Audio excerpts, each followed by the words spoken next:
Bharatiya Janata party के आदर्श कार्यकर्ता भाई रिंकू जी को विजय प्राप्त हुई है। पूरी भारतीय जनता पार्टी ने एकजुटता के साथ इसके लिए प्रयास किए। मैं भारतीय जनता पार्टी के पार्षद दल का भी अभिनंदन करता हूं। तमाम कोशिशें विपक्ष के द्वारा हुई, लेकिन हमारा एक भी कार्यकर्ता टस से मस नहीं हुआ और एकजुटता का परिचय देते हुए रिंकू जी को अध्यक्ष के पद पर भारतीय जनता पार्टी के पार्षद दल ने सुशोभित किया। ये सम्मान है उस जनादेश का जो जबलपुर की जनता ने बड़ी संख्या में पार्षद जिताकर भारतीय जनता पार्टी को दिया था, और इसीलिए जबलपुर की जनता का सर झुकाकर हम नमन करते हैं और विश्वास दिलाते हैं। भाई रिंकू जी एक आदर्श कार्यकर्ता हैं, एक शालीन व्यक्ति हैं।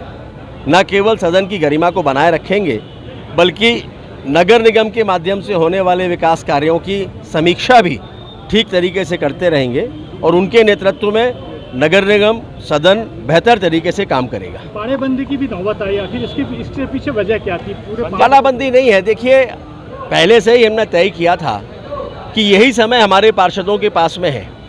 इसके बाद एक बार जब ये सारे चुनाव हो जाएंगे, पार्षदों के पास समय नहीं होगा, लेकिन हमारे पार्षद प्रशिक्षित होकर सदन में जाएं इसलिए 2 दिन के लिए हमने तय किया था।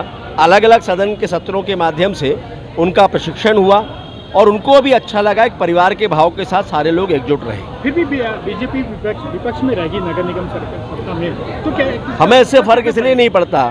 प्रदेश में सरकार भारतीय जनता पार्टी की है, केंद्र में सरकार भारतीय जनता पार्टी की है, और अब नगर निगम में अध्यक्ष भी भारतीय जनता पार्टी का है। तो स्वाभाविक है कि विकास के कार्यों में किसी तरह से जबलपुर में कोई कमी आने नहीं दी जाएगी। आने वाले समय में विधानसभा चुनाव भी है और महापौर है कांग्रेस का, तो कैसे सामंजस्य की कहीं ना कहीं दिक्कतें तो आएंगी ही। मैंने कहा ना, नगर निगम का अध्यक्ष जैसा संवैधानिक पद भारतीय जनता पार्टी के पास में है। प्रदेश में सरकार हमारी है।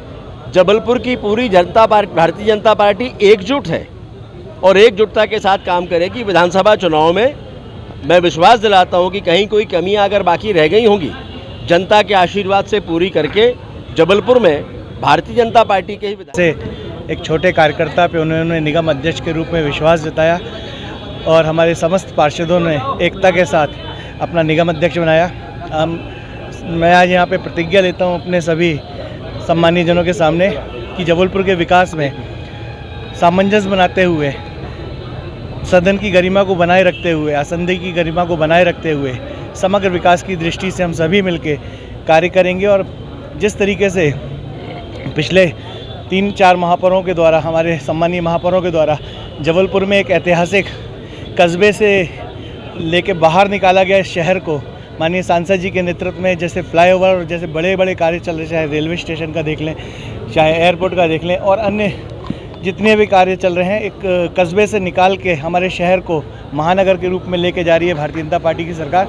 सदन के माध्यम से हम सभी भारतीय जनता पार्टी के कार्यकर्ता समग्र विकास के लिए कार्य करेंगे। मैं आज कृतज्ञता ज्ञापित करता हूं भारतीय जनता पार्टी परिवार के लिए कि मुझ जैसे छोटे कार्यकर्ता को उन्होंने अध्यक्ष के रूप में कार्य करने के लिए अवसर दिया।